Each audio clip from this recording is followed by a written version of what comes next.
এইখন বাক্সা জিলাৰ সদৰ মুছলপুৰৰ পৰা 17 কিলোমিটাৰ উত্তৰ পশ্চিম দিশত ভাৰত ভূটান সীমান্তৰ সুউচ্চ পাহাৰত অৱস্থিত শ্ৰী শ্ৰী মইনাপুখুৰী ভূঁইচম্পা দেৱীৰ শক্তিধাম। প্ৰাকৃতিক সৌন্দৰ্যৰে ভৰপূৰ এই মন্দিৰটোৰ সমীপতেই পাহাৰৰ মাজত এটি প্ৰাকৃতিকভাৱে সৃষ্ট পুখুৰী আছে।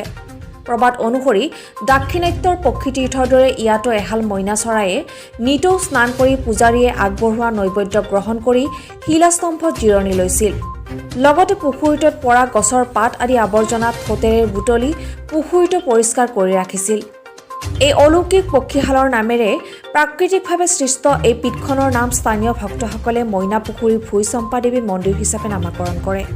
বালা চতুৰ্দশী এই শক্তিপীঠখনৰ এক ব্যতিক্ৰমী উৎসৱ। প্ৰতি বছৰে আহিন মাহৰ কৃষ্ণপক্ষৰ বালা চতুৰ্দশীৰ আগনিশাৰ পৰাই তান্ত্ৰিক ভক্তসকলে নানা কলাকৌশল প্ৰদৰ্শন কৰি শক্তি আহৰণ কৰে। এই ঐতিহ্যপূৰ্ণ মন্দিৰটোৰ মাহাত্ম্য সন্দৰ্ভত পৰিচালনা সমিতিৰ সভাপতি ধন বাহাদুৰ পৰিয়াল আৰু পূজাৰীজনে এনেদৰে উল্লেখ কৰে। মইনা মাতা প্ৰসিদ্ধ মইনা মাতা নামেদি প্ৰসিদ্ধ আছে।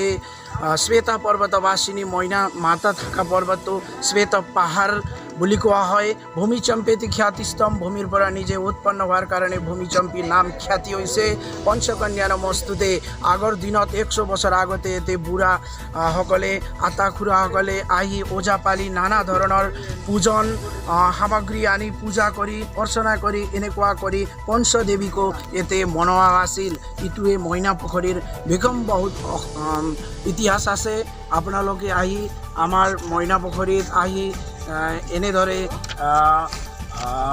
আলাপ আলোচনা কৰিছে, সহায় আগবঢ়োৱা আলোচনা কৰিছে। তাৰ কাৰণে মইনা মায়ে আপোনালোকক সদায় মংগল কৰি ৰাখক, এয়াই বুলি মোৰ অলপ মন্তব্যটো এইখিনিতে সামৰিছোঁ। দেৱী এইটো প্ৰাকৃতিকভাৱে সৃষ্টি হোৱা এটা শক্তিধাম।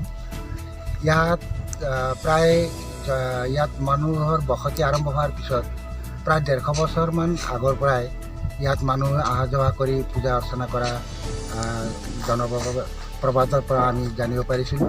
এই মইনা পুখুৰীত যেতিয়া আমি গম পাইছিলোঁ তেতিয়া এহাল মইনা চৰাই আছিল। এই মইনা চৰায়ে ইয়াত নিতৌ স্নান ভোজন কৰি এই বিশালকায় এটা পুখুৰীৰ পাৰত শিলৰ স্তম্ভ আছে। এই স্তম্ভটোকে আমি দেৱীৰ থান বুলি জানো।